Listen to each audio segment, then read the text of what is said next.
Happy morning. नमस्कार आप सभी साथियों को आपके अपने यूट्यूब चैनल डॉक्टर फलाहारी ये सेंटर में हम एक बार पुनः स्वागत करते हैं फ्रेंड्स, वेलकम करते हैं फ्रेंड्स। आज का जो टॉपिक है काफ़ी इंपॉर्टेंट है। आज हम बात करेंगे बोन कैंसर के बारे में, यानी कि हड्डियों में होने वाले कैंसर के बारे में बात करेंगे फ्रेंड्स।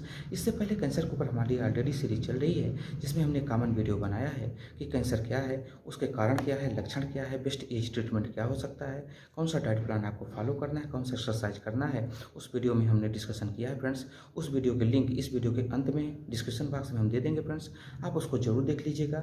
वो वीडियो आपके लिए काफ़ी इन्फॉर्मेटिव हो सकता है। उसके बाद टाइप ऑफ कैंसर के ऊपर हमने वीडियो बनाया फ्रेंड्स, जैसे mouth cancer, tongue cancer, tooth cancer, lip cancer, brain tumour के ऊपर, ब्रेस्ट कैंसर के ऊपर, ब्लड कैंसर के ऊपर, स्टमक कैंसर के ऊपर। इस तरीके से अपन करीब 14 से 15 वीडियो हमने बनाया है फ्रेंड्स। उन वीडियो के भी हम लिंक दे देंगे, आप उनको जरूर देख लीजिएगा फ्रेंड्स, जो कि आपके लिए काफ़ी इन्फॉर्मेटिव हो सकते हैं। तो फ्रेंड्स आज हम बात कर रहे हैं बोन कैंसर के बारे में, यानी हड्डियों में होने वाले कैंसर के बारे में बात करेंगे फ्रेंड्स, कि क्या है, क्या लक्षण देखने को मिलेंगे, कारण क्या हो सकते हैं, और बेस्ट एज ट्रीटमेंट यानी इलेक्ट्रोहोम्योपैथी के माध्यम से बेहतर उपचार क्या हो सकता है फ्रेंड्स। उसके पहले आप चैनल में नए हैं तो चैनल को सब्सक्राइब जरूर कर लीजिए फ्रेंड्स, बेल आइकन को ऑन कर लीजिए। वीडियो अच्छा लगे इसको लोगों तक जरूर पहुंचाइए फ्रेंड्स, जिससे निश्चित तौर पे लोगों में अवेयरनेस आए, जानकारी हो, और अगर किसी को समस्या है तो वो अपने आप को नेचुरल तरीके से ठीक कर सकें और लोगों को भी ठीक करने में मदद कर सकें जिनको ये समस्या हो ही गई है।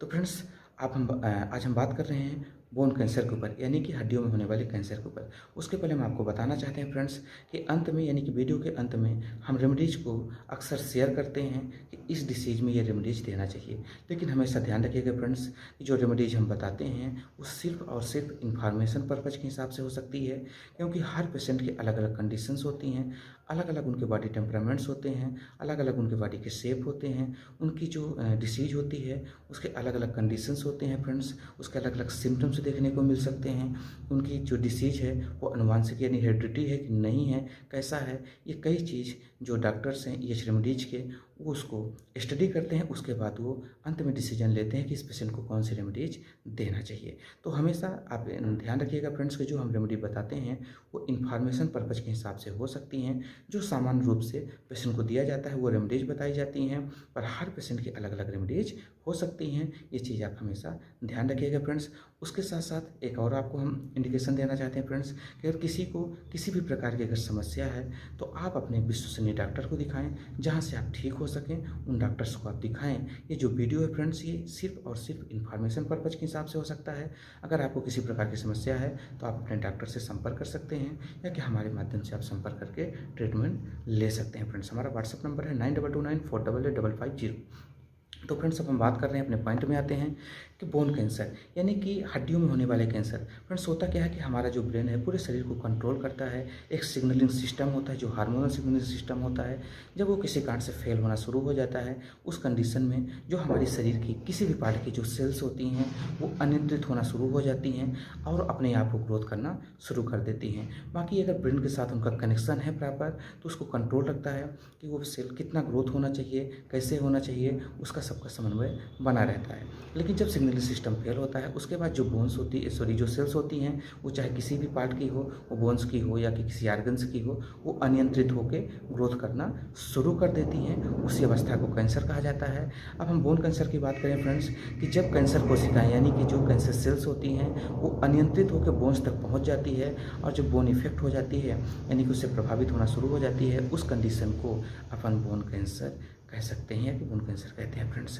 अब इसमें होता क्या है कि सामान्य रूप से जो शरीर है अपनी संपूर्ण शरीर में हड्डियां हैं और किसी भी हड्डी में यानी कि किसी भी बोन्स में कैंसर हो सकता है, पर आमतौर पे ये सबसे ज़्यादा जो देखने को मिलती है वो हाथ और पैर की हड्डियों में ही देखने को मिलता है। जो बोन कैंसर यानी कि हड्डियों का कैंसर सामान्य रूप से हाथ और पैर की हड्डियों में ज़्यादातर देखने को मिलता है फ्रेंड्स।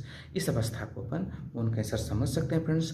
अब आइए हम जानने का प्रयास करते हैं कि इसमें से कौन कौन से सिम्टम्स यानी कि लक्षण देखने को मिल सकते हैं। तो फ्रेंड्स इसमें सबसे पहला जो सिम्टम्स आएगा कि मिल्ड यानी कि बुखार लगातार पेशेंट को बनी रहती है, वो उसका जो वेट है वो लगातार लॉस होना शुरू हो जाता है फ्रेंड्स, यानी कि उसका जो वजन है वो लगातार घटता रहता है, यानी कि वेट लॉस उसका कंटिन्यू होता चला जाता है, वो समझ ही नहीं पाता कि आखिर हो क्या रहा है। इसके साथ साथ बोन एक यानी कि हड्डियों में दर्द होना बहुत ज़्यादा उसको तकलीफ होती है, बहुत ज़्यादा उसको दर्द रहता है। एक ठन यानी कि स्पास्मोटिक कंडीशन भी आपको देखने को मिलती है, स्टिफनेस कंडीशन भी आपको देखने को पेशेंट में मिल सकती है फ्रेंड्स। इसके साथ मैं आपको बताना चाहता हूँ फ्रेंड्स कि जो हड्डियाँ हैं वो लगातार कमज़ोर होना शुरू हो जाती हैं। पेशेंट को सामान्य रूप से आपने देखा होगा कुछ लोग चलते फिरते थोड़ा सा उठते बैठते भी उनकी जो हड्डियाँ हैं वो फ्रैक्चर हो जाती हैं, यानी कि टूटना शुरू हो जाती हैं। ऑस्टियोपोरोसिस जिसको अपन कहते हैं, इसको पैसा भी समझ सकते हैं कि हड्डियों का क्षरण होना भी शुरू हो जाता है। ये कई प्रकार के आपको सिम्टम्स देखने को मिल सकते हैं, लेकिन ध्यान रखिएगा ये जो सिम्टम्स हम बता रहे हैं फ्रेंड्स, ये सिम्टम्स सामान्य रूप से ये देखने को मिलता है कैंसर यानी कि जो बोन कैंसर होता है उसमें देखने को मिलता है, पर ऐसा नहीं है कि जो हम सिम्टम्स बता रहे हैं ये सिम्टम्स बोन कैंसर ही हो सकता है, ऐसा नहीं है। ये सिम्टम्स सामान्य रूप से देखने को मिलते हैं। ये जो सिम्टम्स हम बता रहे हैं फ्रेंड्स ये किसी और भी बीमारी के हो सकते हैं, तो हमेशा ध्यान रखिएगा फ्रेंड्स।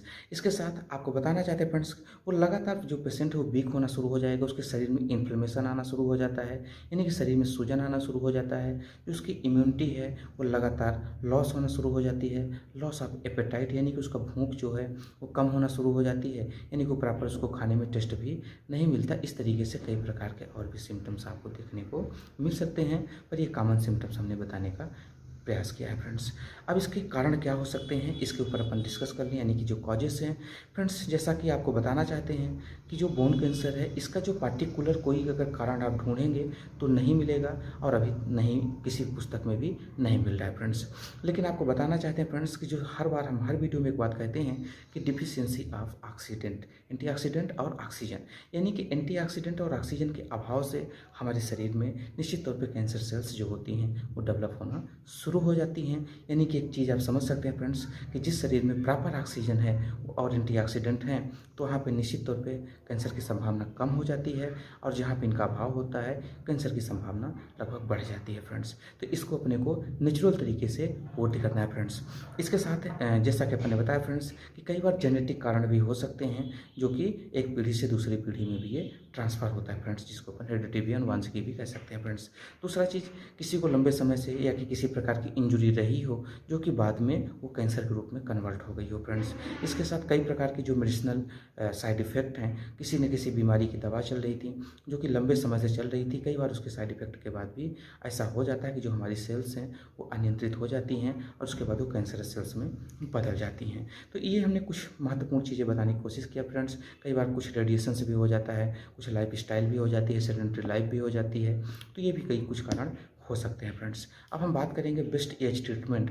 अगर किसी को बीमारी हो ही गई है, सबसे पहले हम यहाँ पे बता दें फ्रेंड्स कि जिनको नहीं हो बच कैसे सकते हैं। तो फ्रेंड्स जो हमने कारण बताया है ये जो कारण है सेम इसके अपने को उल्टा करना है, यानी कि अपने शरीर में प्रॉपर ऑक्सीजन यानी कि नेचुरल एक्सरसाइज करना है, अपने को ऑक्सीजन की कमी नहीं होने देना है। इसके साथ साथ अपने को एंटीऑक्सीडेंट यानी कि जो नेचुरल डाइट है जो कि ऐसा समझ सकते हैं कि नेचर मेड है, ह्यूमन मेड और फैक्ट्री का मेड नहीं है, यानी कि जो नेचर यानी प्रकृति ने हमारी जो चीज़ों को बनाई है उनको हमको ज़्यादा से ज़्यादा सेवन करना है, यानी कि फल है, कच्ची सब्जियां हैं, उनको आपको जरूर फॉलो करना है फ्रेंड्स। हम इस वीडियो के अंत में डिस्क्रिप्शन बॉक्स में कौन सा डाइट प्लान आपको फॉलो करना चाहिए, वो चाहे पेशेंट हो या कि हेल्दी पर्सन हो, उन दोनों के लिए डाइट प्लान काफ़ी इंपॉर्टेंट है। उस डाइट प्लान को हम खुद फॉलो कर रहे हैं फ्रेंड्स, तो निश्चित तौर पे उसे सभी को हमें आपको फॉलो करना चाहिए। उससे हम आप को ये जो संभावना है उससे लगभग हम ज़्यादातर बच सकते हैं फ्रेंड्स, क्योंकि 98% हम आप अपने से बच सकते हैं। 1-2% ऐसे कारण होते हैं जो निश्चित तौर पे हमारे आपके बस की बात नहीं होती, वो किसी को भी हमें आपको किसी को भी बीमारी हो जाती है फ्रेंड्स, पर 98% हमारे आपके हाथ में है, तो निश्चित तौर पर हमें आपको उसके ऊपर कोशिश करनी चाहिए और प्रयास करना चाहिए फ्रेंड्स। तो हम आगे बात करेंगे फ्रेंड्स कि अब ये ट्रीटमेंट बेस्ट क्या हो सकता है। अगर किसी को बीमारी हो ही गई है तो निश्चित तौर पे उसे बचाना जरूरी है, उसको ठीक करना जरूरी है, यही हमारी आपकी प्राथमिकता होनी चाहिए फ्रेंड्स। तो इसके लिए सबसे महत्वपूर्ण जो रेमेडीज हैं इलेक्ट्रोहोम्योपैथी की हम बता रहे हैं फ्रेंड्स, पुनः एक बार कहते हैं कि इन्फॉर्मेशन पर्पज के हिसाब से हो सकती हैं। इसमें सबसे पहली रेमेडी जो मेरी चॉइस रेमेडी फ्रेंड्स S5 और विन-1 बिनारियो, ध्यान रखिएगा फ्रेंड्स, विन-1 जरूर देना है, क्योंकि बोन जो हड्डियों का कैंसर होता है उसमें ये रेमेडी बहुत इफेक्टिव है। तो S5 यानी कि स्क्रोफुलस 5, विन-1 और A1, इन तीनों को आप एक 100 ml का बॉटल लेंगे, इसमें आप मिक्स करेंगे और इसमें मतलब 5 से 10 बूंद, 5 से 10 बूंद तक आप इसमें से डालें। इनका D3 डाइल्यूशन लीजिए। इसमें आप बिस्लरी वाटर डाल दीजिए या कि आपके पास डिस्टिल वाटर, उसको डालिए और इसको लॉक कीजिए। 50 स्ट्रोक दीजिए। फिर 1 लीटर पानी को बॉयल करिए, नॉर्मल करिए और उसमें करीब 10 से 15 बूंद इसको डालिए। उस बॉटल को भी 50 स्ट्रोक दीजिए। स्ट्रोक का मतलब इस तरीके से, ऐसे से नहीं करना, ऐसे ऐसे। तो उसको स्ट्रोक दीजिए और उसके बाद पेशेंट जब भी पानी पिए यही पानी उनको पीना है। खाना खाते समय, दवा खाते समय, या कि जब पानी पिएँ तो यही पानी पिएँ। जैसे समाप्त हो जाए पुनः उसी तरीके से वो बना लें।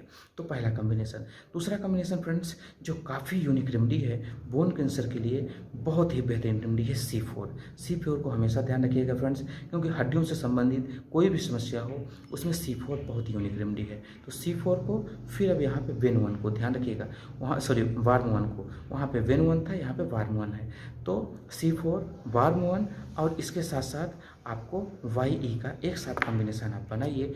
इस रेमेडी को आपको पीना भी है और इफेक्टेड पार्ट के ऊपर आपको लगाना भी है। 5-5 बूंद सुबह दोपहर शाम इसको पीजिए। 5 बूंद थोड़े कप पानी में इसको डालिए और उसमें कॉटन ले लीजिए और इफेक्टेड पार्ट में, यानी कि जहाँ पे समस्या है उस जगह पे आप उसको 2 से 3 बार दिन में अप्लाई कर सकते हैं। तो इस तरीके से आप करते हैं और उसके साथ आपको योग या एक्सरसाइज उसकी हम लिंक दे देंगे, उसको आपको फॉलो करना है और डाइट प्लान की लिंक दे देंगे, वही डाइट प्लान आपको फॉलो करना है फ्रेंड्स। अगर आप ऐसा करते हैं तो संभवतः आप सुरक्षित हैं, स्वस्थ हो जाएंगे, ऐसी हम कामना करते हैं। ऐसी चिकित्सा पद्धति के प्रति अपने को विश्वास है फ्रेंड्स। तो हम मिलेंगे न्यू वीडियो के साथ, तब तक के लिए अनुमति दीजिए। नमस्कार।